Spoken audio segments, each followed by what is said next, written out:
Hello, my name is Malcolm Topping and welcome to Viva Campeche, Mexico, and our fourth video in the series about the restoration of our colonial home in Campeche, Mexico.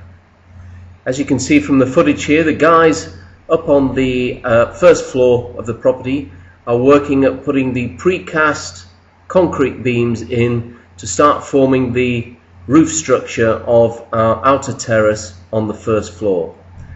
Everything is being done manually, as usual, and we're very impressed with the speed and the quality of the work with the few tools that our Mexican workforce uses. You can see that here they have the long beams which are lifting up and putting in place on top of the walls.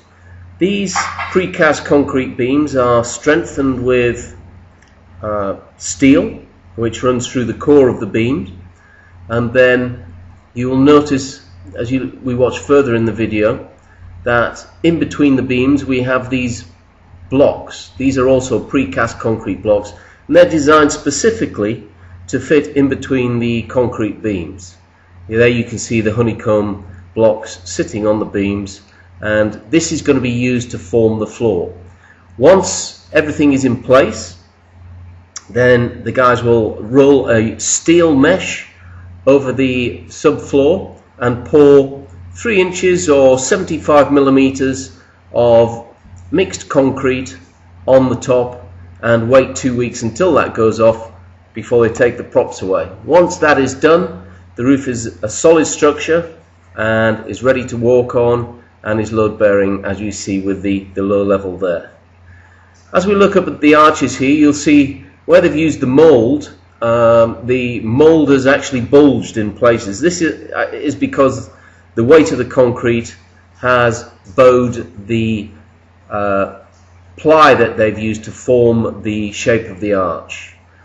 Unfortunately, this is because the ply that they've used is a little bit too thin. I think it's probably about 3 millimeters, whereas it should be about 5 or 6 millimeter to give that additional strength. However, it's no great problem because the guys will simply smooth in with concrete afterwards or chip off if necessary.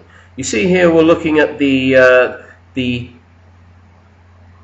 square-shaped steel inserts which are run right down the middle of all of the columns that we have and up into that concrete that forms the arches here. It runs right the way through the center and up into this section here. You see this looks like 3 planks. Well, that's where the wood has actually been shuttered on the outside of those molds and has left that effect. We don't want that effect, so that is going to be smoothed out, as are the blocks on top. There you see them. These will be sand and cement rendered and left in a smooth finish. We see the tops of the beams peeking over the top there, and you can see the steel sticking out. It doesn't take these guys long to get these beams in place. They have 2 guys up on the walls. They have guys tying the ropes off on the lower level there, and they're roughly lifting about 1 beam into place every minute. Here we see the bottom of the arches, the bottom of the columns, and they're overhanging the edge a little bit. This isn't a fault. This is so that when they put a decorative cornice underneath, it'll all fit true. There we have another shot of the steel in place in the precast concrete beams, and it's a very quick and simple method of forming the base for the floors prior to the concrete being poured. The honeycomb effect will give some thermal insulation and will also create strength. You look at the block, there's a chamfered edge on the top there and a square edge on the bottom where it's been cut away. The square edge sits in the beam, and the chamfered edge, which I'm just pointing to here, that chamfered edge will create a V when it comes in contact with the other block and with the beam, and the poured concrete on top will create a much stronger effect over the top of that beam. So really the beam itself will be probably about 6 inches or 150 millimeters wide. There goes another beam in place. The man on the right here is Chen. He's our foreman, or as the guys call him, the maestro.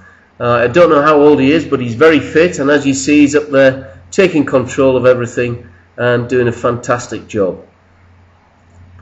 tying off on another one, and soon they'll have this part of the roof completed, and then we will be able to pour the floor tomorrow.